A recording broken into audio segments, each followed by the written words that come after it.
Olá! Hoje o Bom de Alegria entrevista o imortal Domício Proença Filho, que é escritor, poeta, crítico literário, autor de 65 livros e quinto ocupante da cadeira 28 da Academia Brasileira de Letras. Domício Proença Filho, é uma grande satisfação tê-lo como entrevistado no programa Bom de Alegria. O prazer é meu, a satisfação é minha. Estou muito feliz de estar aqui conversando com você.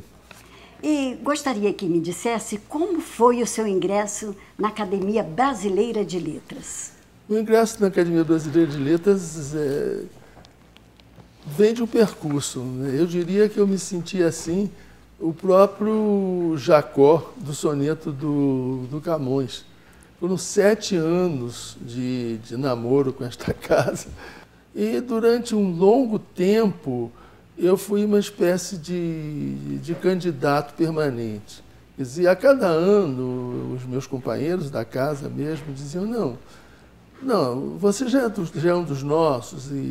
E só que a hora da verdade, a hora da eleição não chegava. Então, no momento em que eu me candidatei, eu tive um adversário muito nobre, foi um duelo muito bonito nosso, que foi o ministro Célio Borja, né? E nós, durante a campanha, tivemos um convívio muito bom, né? E no final, quando eu ganhei a cadeira, ele me ofereceu um jantar, uma simpatia, né? E, então, eu entrei para a Casa de Machado de Assis. Esse foi o começo. Em seu discurso de posse, o senhor disse: vivo de meia dúzia de ideias e de algumas palavras. Como o senhor define essa sua reflexão? Mas é isso mesmo, quer dizer, eu vivo de algumas ideias, de meia dúzia de palavras, de algumas ideias, de meia dúzia de palavras, porque o produto que eu aprendi a conviver e a sobreviver dele foi a língua, foi a palavra, foi a criação. Eu sou, antes de tudo, professor. Quer dizer, eu sempre fui professor. E eu me lembro que, no dia da posse, um jornalista me perguntou como o senhor quer ser chamado? Acadêmico, imortal, eu quero ser chamado de professor, porque eu sou professor. E, curiosamente, isso provocou uma reação muito simpática. Vários professores me mandaram telegramas, porque eu tinha assumido uma condição que era minha, não é? Então, em função do magistério, eu acabei escrevendo livro. Com a facilidade dos computadores, como o senhor vê ou delineia o perfil do leitor de hoje? Para o leitor de hoje é um problema. Não, é claro que se continua lendo, mas com o problema, o advento do computador, né, e as inúmeras formas de lazer, porque, na verdade, o leitor comum, quando ele se acerca do livro de literatura, no caso, ele vai buscar uma forma de lazer. E essa forma de lazer encontrou, de repente, num determinado momento da cultura ocidental, ele encontra uma multiplicidade de variações muito grande, um apelo muito grande. Então, a concorrência com o texto de literatura, que era uma forma de lazer que ocupava um tempo bastante grande, a pessoa exigia, inclusive, que a pessoa consultasse uma biblioteca ou comprasse o livro, né? Levou a literatura a começar a perder o seu lugar de centro como produto cultural. A literatura sempre foi um produto cultural de centro. Nunca se questionava o valor dela. Depois, com esse volume muito grande de outras formas de lazer e com a própria dinâmica da cultura em que a literatura se insere, ela foi perdendo espaço, né? E, ao mesmo tempo, um gênero como o romance, bastante amplo, né, começou a ceder espaço para o conto, depois para a crônica, né? E com a internet, o texto começou a ficar muito pequeno, muito curto, né? Mas ainda há bastante leitores no Brasil. Hoje, nas redes sociais, surge uma nova linguagem, como BJS, VC. Como o senhor vê essa nova linguagem? Essa fase da nova linguagem? Olha, ela, nesse momento, ela é um modismo, né? Dada a aceleração da própria comunicação na rede, que precisa ser econômica. Então, se você retira as vogais de certas palavras, você encontra tranquilamente o significado delas. Mas passa a ser um código específico que, no meu modo de entender, dificilmente ele vai se estender à totalidade dos falantes da língua. Ela não se adapta, então, à sociedade? Ou se adapta? Claro que se adapta, porque ela é uma forma que a sociedade encontrou para aquele veículo específico que ela está sendo usada. Como o telegrama tinha uma forma específica para o telegrama. Como a língua do P era também muito usada na nossa infância, né? Isso. Vou pôr CP, popó DP, não é verdade? Que era um código específico que acabou só que era restrito às crianças e aos jovens, mas a internet tem uma amplitude muito grande, tem um público quase universal, então ela economiza elementos.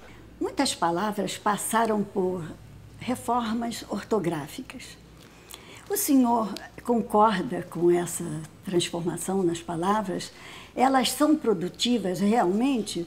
Ou elas suscitam dúvidas muitas vezes e até confundem as pessoas? A ortografia é um problema que sempre preocupou, né, os estudiosos, desde o século XVIII, há livros sobre ortografia desde o século XVIII. A regulamentação da ortografia, quer dizer, na realidade da lusófona, na realidade dos países que falam português, ela se impôs porque você tinha um universo muito grande, com 8 nações hoje, né? São 8 países que têm a língua portuguesa como língua oficial.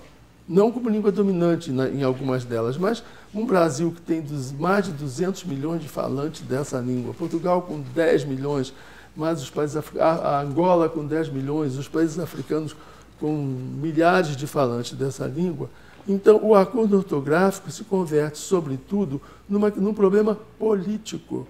Um acordo é muito mais político do que linguístico. Tá? E o que ele pretende? Ele pretende que todas as pessoas que usem essa língua a representem de uma maneira uniforme. Em termos, né? Uniforme em termos, que simplifica, não unifica. Hoje em dia, há um grande movimento poético no Rio de Janeiro, com mais de 40 eventos, como o Poeta Saia da Gaveta, no Meyer, Pelada Poética, no Leme, Poesia Simplesmente, em Copacabana. O que o senhor acha dessa nova linguagem, da poesia atual? Porque na Academia Brasileira de Letras há conhecimento desse movimento poético contemporâneo. E o que o senhor acha dessa produção de poesia hoje? Acho ótimo. Quanto mais poeta, melhor. Quanto mais escritor, melhor. E eu frequento Poesia Simplesmente lá em Copacabana. É um grupo de jovens, já não são tão jovens, começaram jovens, mas eles já trabalham há algum tempo divulgando poesia. O que acontece? Acontece que a maioria desses movimentos, e os próprios títulos que você acabou de citar provam isso, adotaram uma prática muito interessante, que é associar, né, a poesia ao espetáculo.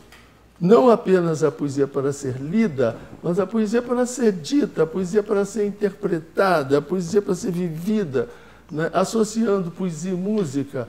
Então você diz o poema acompanhado do violão, você faz uma jogralização, né, e a própria oralização da poesia, voltando ao passado, né, dos velhos grupos de declamação antigos, em que a poesia ganhava os saraus, em que a poesia ganhava força, que a literatura ganhava vida na interpretação. Daquele menino nascido e criado em Paquetá, o que ainda se mantém vivo dentro do acadêmico Domício Proença Filho? A criança que não morre em nós, em cada um de nós, né? Fica muito daquela presença, muito de toda aquela formação, e isso repercute muito naquilo que eu escrevo, né? Mas eu quero dizer que Paquetá está ali presente em tudo que eu escrevo, claro que toda a minha infância e adolescência vividas lá estão presentes, sim, sem dúvida nenhuma estão. Acadêmico Domício Proença Filho, o Bom de Alegria está chegando ao seu ponto final. Quero agradecer ao senhor por essa entrevista, juntamente com toda a equipe do programa Bom de Alegria. E gostaria que o senhor deixasse uma mensagem para os telespectadores, junto com as suas considerações. Muito obrigado. Foi um prazer, foi um grande prazer aqui participar do programa, ser entrevistado por você, essa briosa equipe aqui do programa Bom de Alegria. e aproveitar para o comercial, né, de plástico, tem que fazer o comercial. O comercial é muito simples, se quiserem conhecer um pouco dos livros que eu escrevi, e eu sempre me preocupei muito com a linguagem, a minha preocupação é com a palavra, por isso eu disse no discurso de posse, repito aqui, eu vivo de palavras, de meia dúzia de ideias, e para poder me realizar através delas, eu publiquei os livros, e os livros então percorrem uma variação bastante grande, não porque eu intencionalmente pensasse nisso, mas porque fui levado a isso. E eu acho hoje, tantos anos depois, que o meu percurso não devia se repetir tanto no Brasil. Eu gostaria que essa história antiga da gente dizer, né, que você chegou lá porque batalhou, porque fez um esforço grande, isso é um percurso natural de todas as pessoas. Fazer o seu percurso existencial com maior ou menor dificuldade, mas na medida em que o seu percurso pode ajudar alguém a ver que você chega lá, se você tiver vontade dele, se você tiver paixão pelo que faz, se você gostar do que faz e se dispuser a fazer, e tiver disciplina para conduzir a sua vida, não é tão complicado escrever 65 livros, nem tão complicado chegar à Academia Brasileira de Letras. A Academia Brasileira de Letras é o coroamento da carreira de quem quer que seja que se dedique, sobretudo, às letras. E isso eu só fiquei muito feliz dos meus companheiros me aceitarem nesse clube especial. O Bom de Alegria chega ao seu ponto final. Tchau e até o próximo programa.